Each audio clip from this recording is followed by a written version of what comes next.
Мен Шугурова Күнсұлу Оңғалиевна баршаңызды бүгінгі 5 класстың қазақ әдебиеті сабағына шақырамын.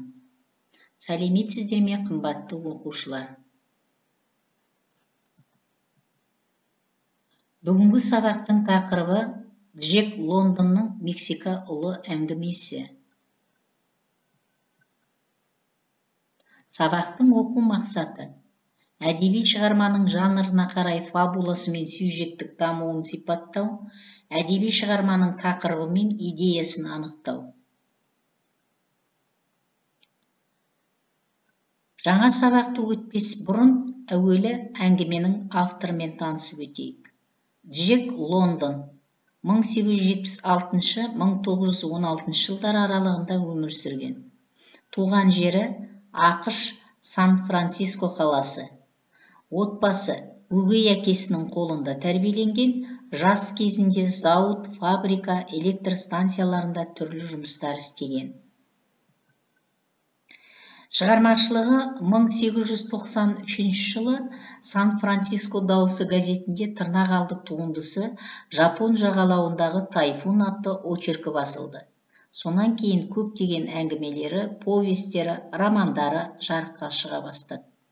1900 жылдан бастап 16 жылға дейінгі аралықтағы шығармалары Қасқырдың баласы, оның әкесінің құдайы, Аяздың балалары, Қар қызы, Ағазу, Тыртық адам, Өмірге құштарлық, 1000 дюжина, Темір өкше, Айлы алқап, Үлкен үйдің қожасы.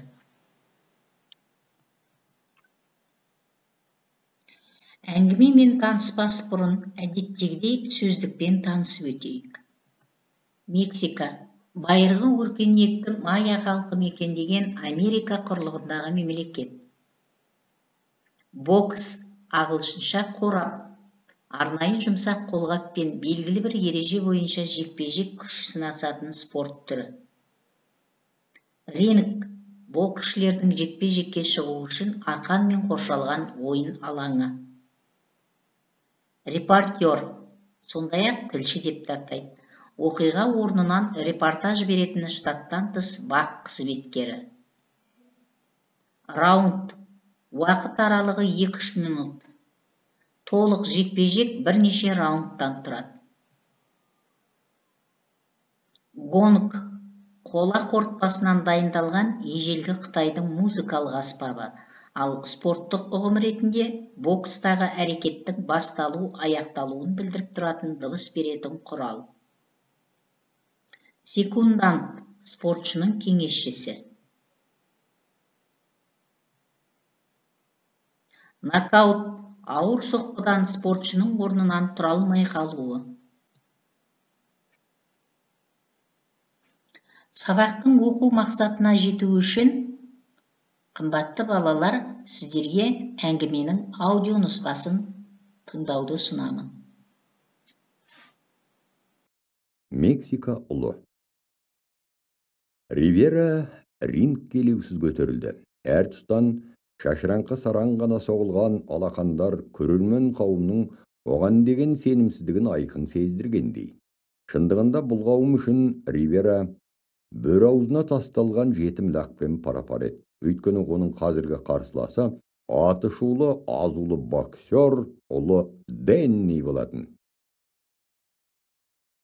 Жас мексикандық өз бұрышына жайғасып қарсыласын күтті. Әр минут жылдай созылып баяу жылжиды. Денни өзін ұзақ күтуге мәжбүр етті. Тіс қаққан жырындының бұл қағидасы темірқанат боксшының талайының ақ сабырын сарқып, көңіліне қорқыныш ұялататын жүйкесіне тиетін. Ривера өзінің бұл айқаста қалайда жеңу керек екенін бір сәт естен шығарған жоқ. Оны осы айқасқа итермелеген ұлы күштің сыры зал толы көрермендердің бірінің ойына да кіріп шықпайды. Денни Уорд ақша үшін. Сол ақшаға негізделген жеңіл өмір үшін айқасып келеді. Ал Ривера өзінің не үшін, кімдер үшін төбелесетінін терең түсінеді. Оның көз алдына бір сәт туған елінің аянышты тұрмысы, жанары ыза кекке толы бейнесі ап-айқын елестеп өтті. қам-қиғаш көріністер. Компания ләпкес алдындағы алаң, сол алаңда интерескен мыңдаған аш жұмысшылар, солардың төбесінде қамшы ысқыртып, қылыш ойнатқан генерал Росалиу Мартинес пен Порфирина Диастың солдаттары қанды қырғын. Осы бір көріністер өмір бақи таусылмастай, жазықсыз төгілген адам қаны мәңгі тыйылмастай көрінеді.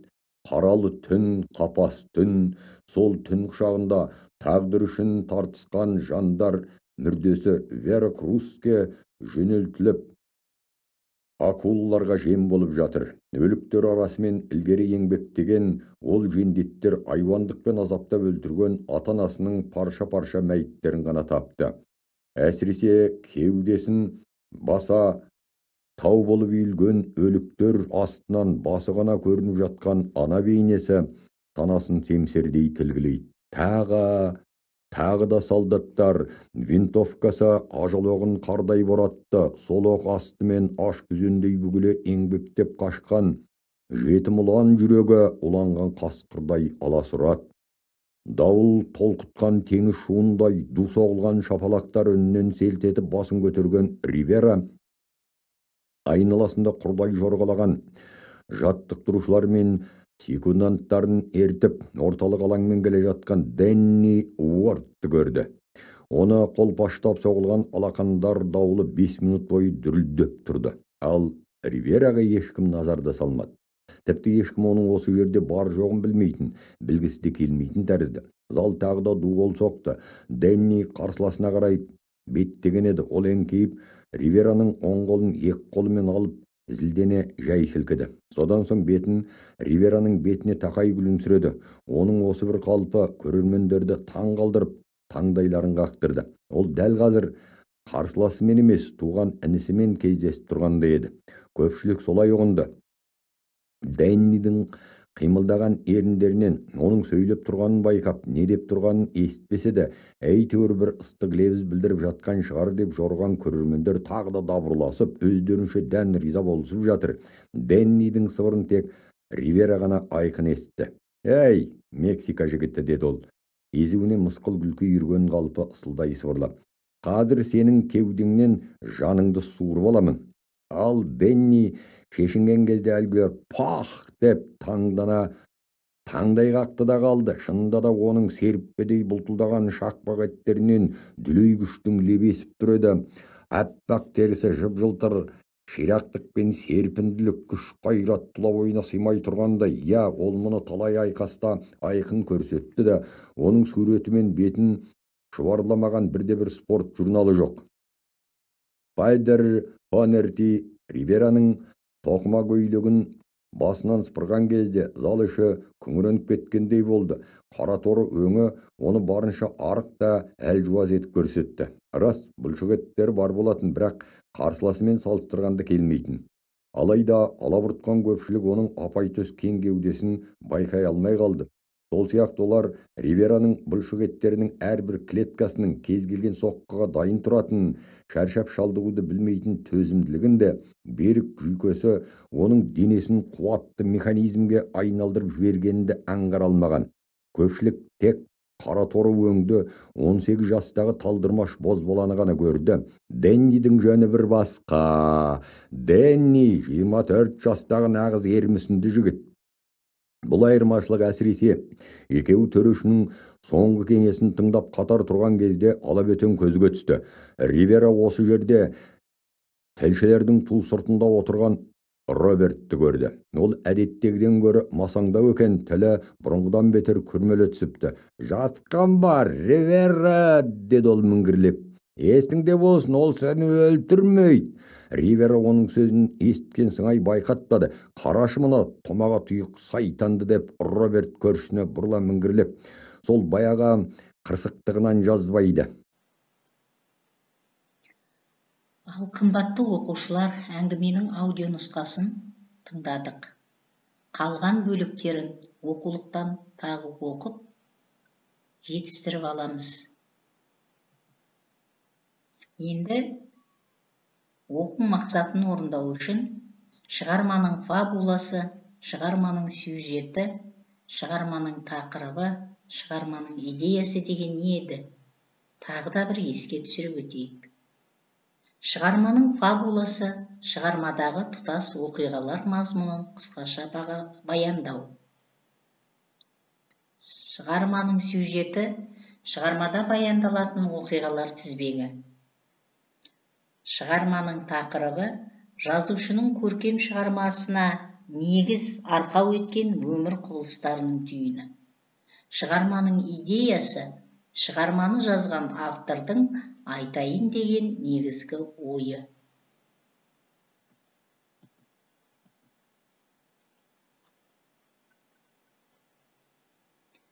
Әңгіменің қалған үзіндісін оқулықтан оқып алдық. Енді әңгіменің композициялық құрылымын талдап қарайық. Ол үшін композиция дегеніміз не еді? Еске түсіріп қарайық. Кез келген оқиғаның басталуы, байланысы, дамуы, ары қарай өздеріңіз табасыздар, әдеттегі жасап жүрген жұмыстарыңыз.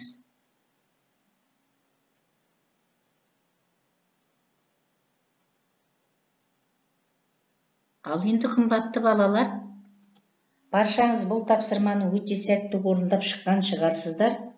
Тапсырмаңызды тексеріп қарайық. Оқиғаның басталуы, Ривераның рингке шығуы. Оқиғаның байланысы, Деннидің рингке көтерілуі. Оқиғаның дамуы, Ривера мен Деннидің айқасы. Оқиғаның шиеленісуі, Денни төрешінің құйтырқы әрекеттері. Шарықтау шегі, Ривераның айласы. Оқиғаның шешімі, Ривераның жеңісі. Байқап отырғаныңыздай, әңгіме Ривераның жеңісімен аяқталады.